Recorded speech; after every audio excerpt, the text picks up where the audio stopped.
partners for Pride Resources for Toddlers. A Minnesota school district has partnered with an organization that offers LGBTQ-affirming curricula for students as young as 3 years old.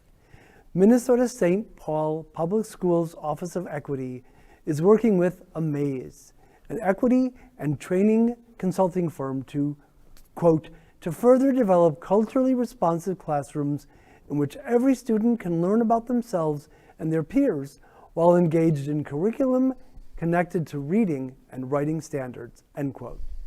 Catering to young children as well as adolescents, the company's programming focuses on fostering gender and racial inclusivity in schools.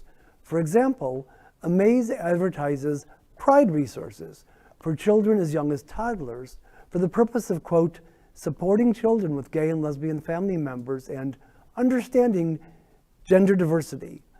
While the school district has entered into a business relationship with AMAZE, it has not yet specified which products it will apply in the elementary and secondary classrooms. What a big difference from our first story, right? Where we're withholding a healthcare to trans youth, and this is like enabling and supporting. Like, how wonderful. Imagine if all of us as kids were supported in this way. I mean, how different the whole entire world would be. And I love some of the books that they have. My Princess Boy. I love that. Another, When Aiden Became a Brother. How about When Faye was gay? I love that. The thing that amuses me the most about this story is when Al found it for tonight's episode, it was in National Review, which is a right-wing website. And the article was written, these are all supposed to be scary things for people apparently. And I'm like, okay, this is great. Like teaching young kids how to deal with the fact that they may be picked on for having gay parents. Why is that a bad thing? Like, I don't see what the shock and the terror is of this. You know, it's setting people up for a successful, caring, empathetic life. Yeah. You know, it's...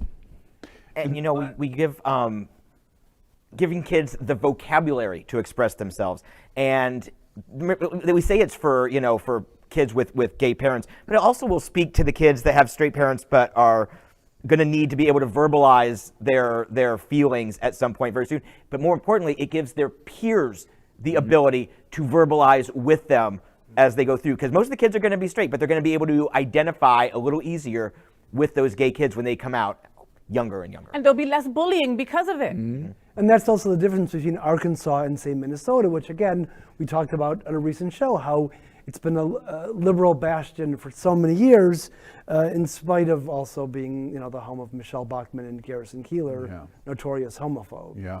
You know, what's interesting to me is I'm looking at our monitors and I'm looking at this headline. I have a few friends that are going to see Pride and Toddlers, some kind of educational indoctrination of toddlers.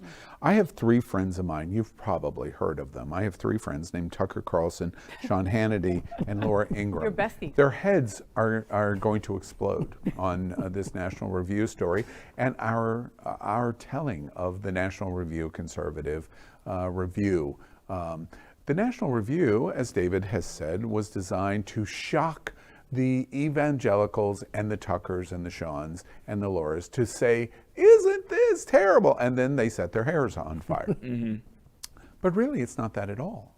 Because in the toddler or elementary school or middle school student, they have a gay father, or they have a gay brother or a gay sister, or they might have a trans family member or whatever it is.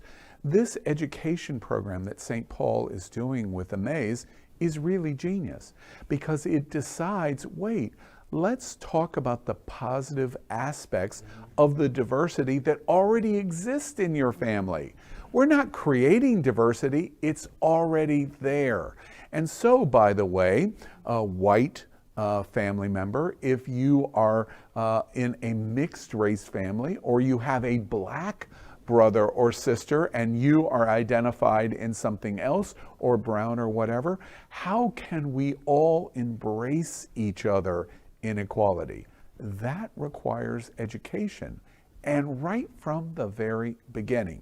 So while Tucker has set his hair on fire, families in St. Paul, Minnesota, because of the forward thinking, equity educating, and really family-loving approach that they take are actually improving so many people's lives, while Tucker's hair burns.